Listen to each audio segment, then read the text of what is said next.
3 children dead, strangled with exercise-resistant bands in the basement of their own home. A mother, now paralyzed, sitting in a wheelchair at the defense table after cutting herself and jumping from a second-story window. And right now, inside a Massachusetts courtroom, prosecutors and defense attorneys are picking apart medical records, prescription histories, psychiatric treatment, and warning signs. Questions about numerous psychiatric medications, questions about her medical care, questions about what the people around her knew. And the state is asking a jury to hold Lindsay Clancy criminally responsible for murder. All of it circles one haunting question. Could this have been stopped? It's a question that terrifies anyone reading these headlines. But today, I want to ask you a harder one. Think about your home.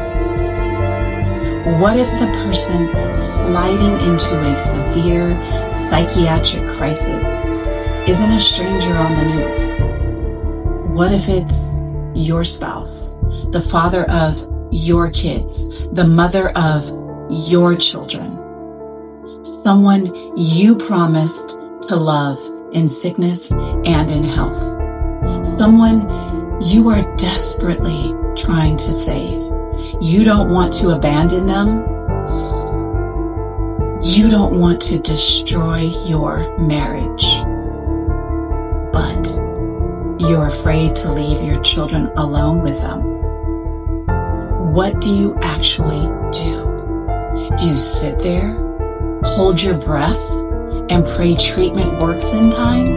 Do you take the children and leave without court orders establishing what happens next? Do you file for a divorce you don't even want? Or is there another way? In California, there is. There is a little-known pathway in California family law that allows a married parent to ask a court for custody orders without filing for divorce or legal separation. It's California Family Code Section 3120. And when a family is confronting a genuine safety crisis, knowing that legal option exists can be enormously important.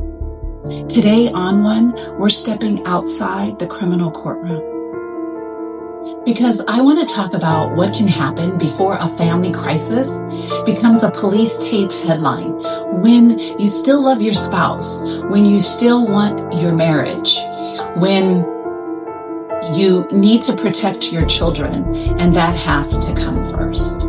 I'm Joni Solomon, and this is On One. So let's discuss what happened inside the Clancy home. On January 24th, 2023, Duxbury, Massachusetts, Lindsay Clancy was 32 years old, a labor and delivery nurse, a wife, and the mother of 3 young children: 5-year-old Cora, 3-year-old Dawson, and 8-month-old Callan. That evening, Lindsay's husband, Patrick Clancy, left the family home to pick up medication and take out food. Lindsay remained home with the children. While Patrick was gone, prosecutors allege Lindsay strangled the 3 children with exercise-resistant bands in the basement. She then cut herself and jumped from a second-story window. When Patrick returned, he found Lindsay severely injured outside. He then went inside and found his children. Cora and Dawson were pronounced dead that evening. 8-month-old Callan was transported to the hospital, but died 3 days later. Lindsay survived, but the fall caused catastrophic spinal injuries that left her paralyzed. And that brings us to the courtroom we're watching today. Lindsay Clancy has pleaded not guilty to murder charges. The central dispute isn't over who killed these children. It's over something much harder.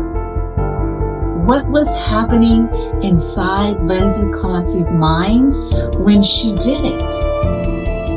Well, the prosecution's position is direct. This was deliberate, calculated, premeditated. They point to Lindsay's conduct before, during, and after the killings, including the circumstances surrounding Patrick leaving the house as evidence of planning and awareness.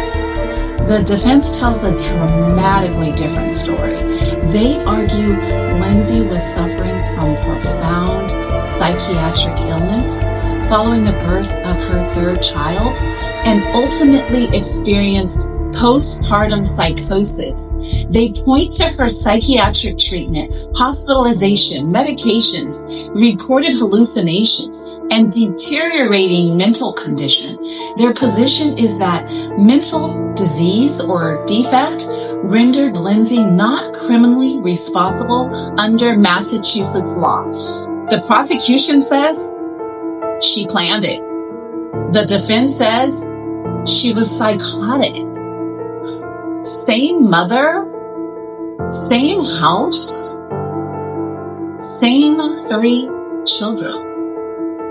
2 radically different explanations for an unspeakable tragedy. And ultimately, the jury will decide what the evidence proves. So let's talk about the medication battle. The medications that are being discussed in this trial. In the months before the deaths of her children, Lindsay was prescribed numerous psychiatric medications as she and Patrick continued seeking treatment. Antidepressants, anti-anxiety medications, benzodiazepines, sleep medications, mood stabilizing and antipsychotic medications. Medications were prescribed, changed, and discontinued as providers attempted to address her symptoms. The defense argues that Lindsay was over-medicated and that her psychiatric condition and medication history are critical to understanding her mental state. The prosecution pushes back. Toxicology evidence concerning the medications in Lindsay's system has become part of its response to the defense theory. And here's the distinction I want you to remember. Being mentally ill and being legally not criminally responsible are not automatically the same thing. The jury isn't simply being asked, was Lindsay Clancy mentally ill? They're being asked whether her mental condition satisfied Massachusetts legal standard for lack of criminal responsibility when she killed her children. That's the criminal law question. Trial lawyer sidebar, the doctor and the paper trail. Before we move on, I gotta put my trial lawyer hat on because watching the cross-examination of one of Lindsay's treating psychiatrists, Dr. Jennifer Tufts, there was another lesson unfolding in that courtroom. And this one isn't just for doctors. It's for every young professional watching me. Medicine, law, finance, business. It doesn't really matter what field. Think about what it takes to sit in the chair, in that witness chair, with the title doctor in front of your name. Years of education, medical school, residency, training for hours, licensure, years spent developing the professional judgment that gives you the authority to make decisions affecting people's lives. And then in a matter of hours, a skilled cross-examiner starts pulling at the foundation underneath those decisions. What records do you have? What records didn't you have? What did you know? What didn't you know? Who did you consult? And where did you document it? That's the brutal reality of cross-examination. Your resume doesn't testify for you. Your degrees don't answer those questions. Your title doesn't protect you. You do. And what I found effective about this cross-examination was that the defense didn't have to prove this psychiatrist was incompetent. They didn't have to prove malpractice.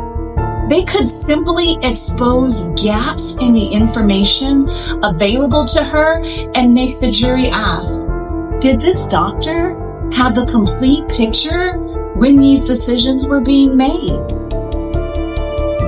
That's good cross-examination. Because cross isn't always about proving that a witness is lying. Sometimes it's about showing the jury that an important decision may have been made without all of the information. And there's a lesson here that extends far beyond medicine. If you're a young professional listening to me, remember these two things: consultation and documentation. When the water gets deep, go up. Ask for another set of eyes. Consult someone with more experience. Bring in a specialist when the circumstances call for one. Knowing when to say, I need help with this, isn't weakness. Sometimes it's professional judgment. And when the stakes get high, document. Document what you knew. Document what you didn't know. Document who you consulted. Document why you made the decision you made. Because years of education can get you into the room. Preparation and documentation are what help you survive the questions once you're there. And if you don't document your decisions in the quiet of your office, one day a cross-examiner may make you explain them in front of the entire world. And there was another courtroom moment I couldn't ignore. During emotional medical examiner testimony involving Lindsay's youngest child, Lindsay became visibly and audibly distraught. Then came the hot mic controversy. Lindsay's attorney, Kevin Ruddington, says someone on the prosecution side was caught saying, "Shut her up," as Lindsay was crying. The prosecution disputes that. They say the words were, "Shut it off," referring to an autopsy image that remained displayed. I'm not deciding that dispute. The audio exists. You can listen and reach your own conclusion. What interested me as a trial attorney was what Ruddington did with that moment. When the court sought to address the issue via sidebar, Ruddington raised his objection openly and invoked the handmaid's tale. And that's trial advocacy, because suddenly the controversy wasn't simply what was said. It became, how is the defendant being treated inside this courtroom? Now, Lindsay crying doesn't establish that she lacked criminal responsibility.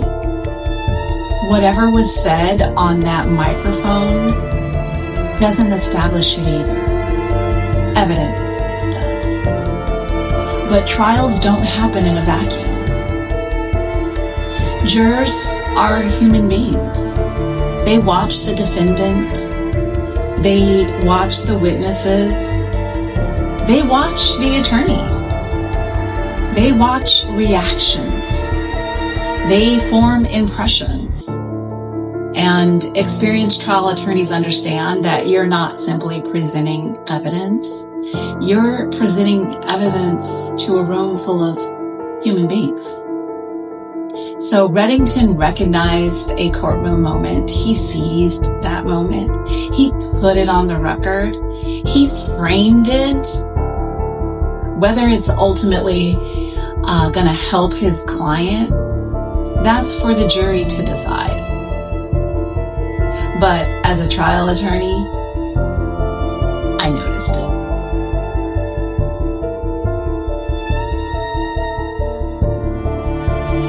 Now, let's go backward, because while everyone is watching what's happening inside that courtroom, I want to go backward, before the hot mic moments, before the autopsy photographs, before the prosecution, before the defense, before there were 3 murder charges, back to the Clancy home, back to the doctors, back to the medications, back to the hospitalization, back to the intrusive thoughts, and back to a husband trying to get his wife help.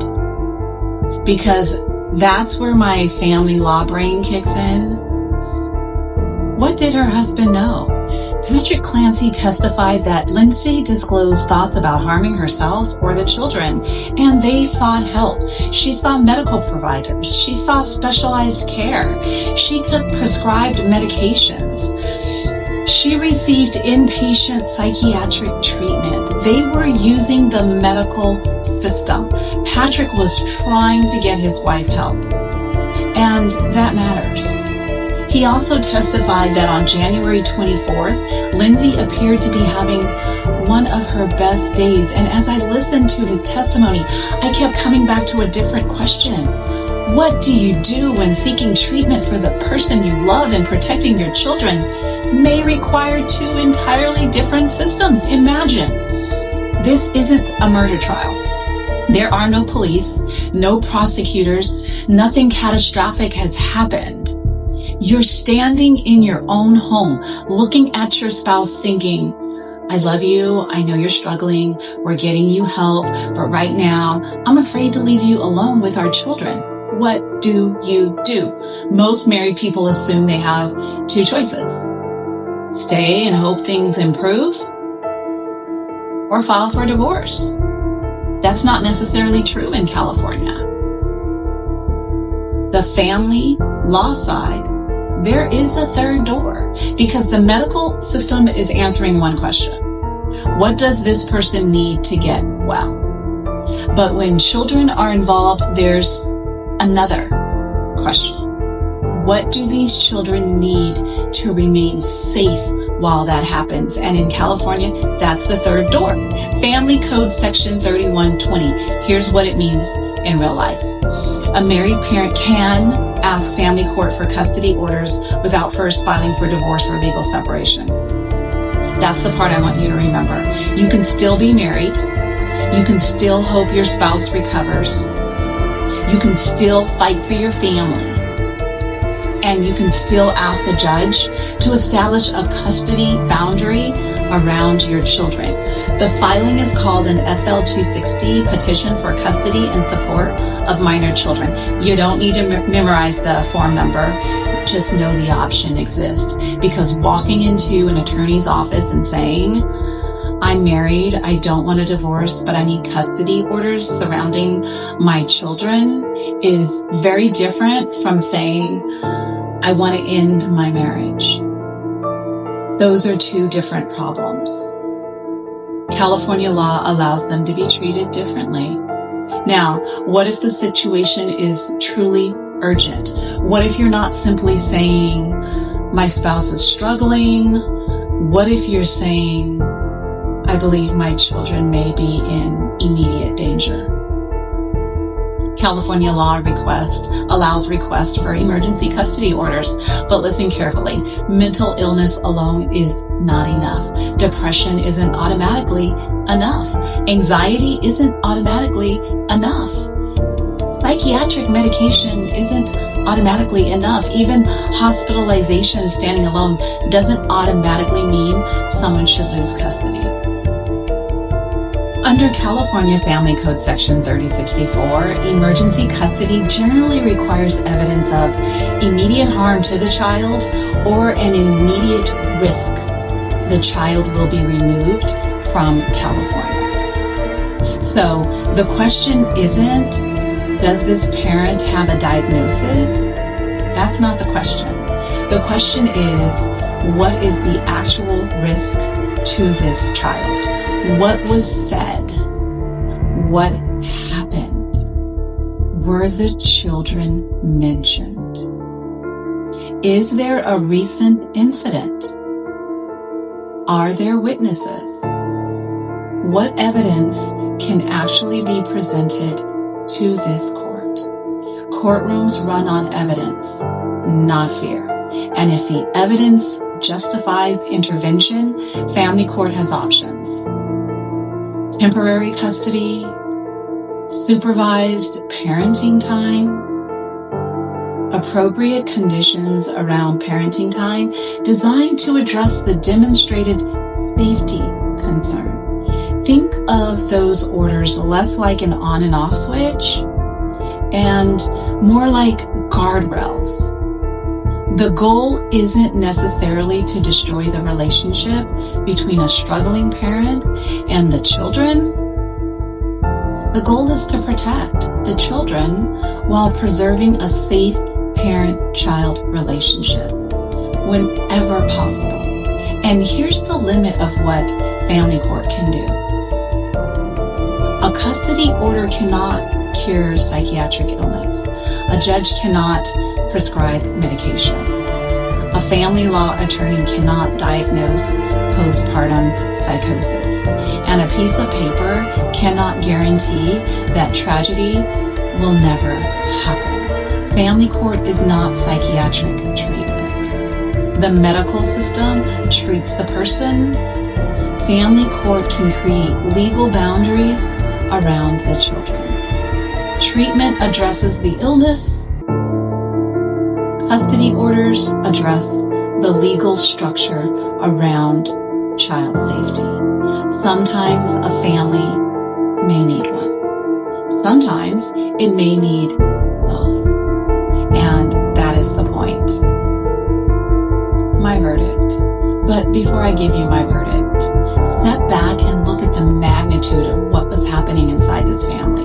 There was a mother receiving extensive psychiatric treatment, a husband trying to get his wife help, doctors, medications, tons of medications, specialists, hospitalizations.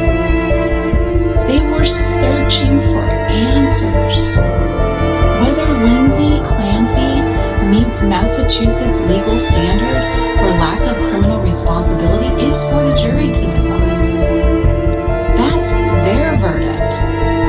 Mine is about something else. Patrick testified that Lindsay had disclosed thoughts about harming herself or the children. And he also testified that on January 24th, she appeared to be having one of her best days. That's what makes this case so haunting, because a seemingly good day can coexist with a history of very serious warning signs. And when someone you love tells you they're having thoughts about harming themselves or your children, you cannot unring that bell. A calm morning doesn't erase the disclosure. A good day doesn't erase the history. And temporary improvement does not necessarily mean the risk has passed. When someone tells you what they're experiencing in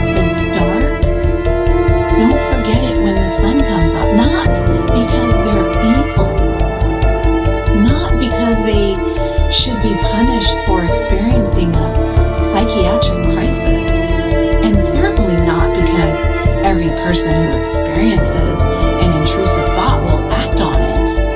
But when there is credible evidence that the safety of children may be at risk, hope alone cannot answer that risk. That's the lesson I take from this case. Medical treatment and child safety are related, but they are not the same question. The medical system asks, what does this person need to get well? Family court asks, what do these children need to remain safe while that happens? Sometimes a family may need one system, sometimes it may need both. And that's why I wanted you to know about California Family Code Section 3120, because protecting your children does not necessarily require you to stop loving your spouse. It does not necessarily require you to give up on their recovery, and it does not necessarily require you to end your marriage. You can love your spouse with everything in you. You can fight endlessly for their recovery. You can desperately want your family to survive. And you can still stand up and say, until I know it's safe, I'm not leaving our children to chance. That isn't abandoning the person we love. That's understanding the boundary between love and safety. Because when it comes to your children, hope can never be your only safety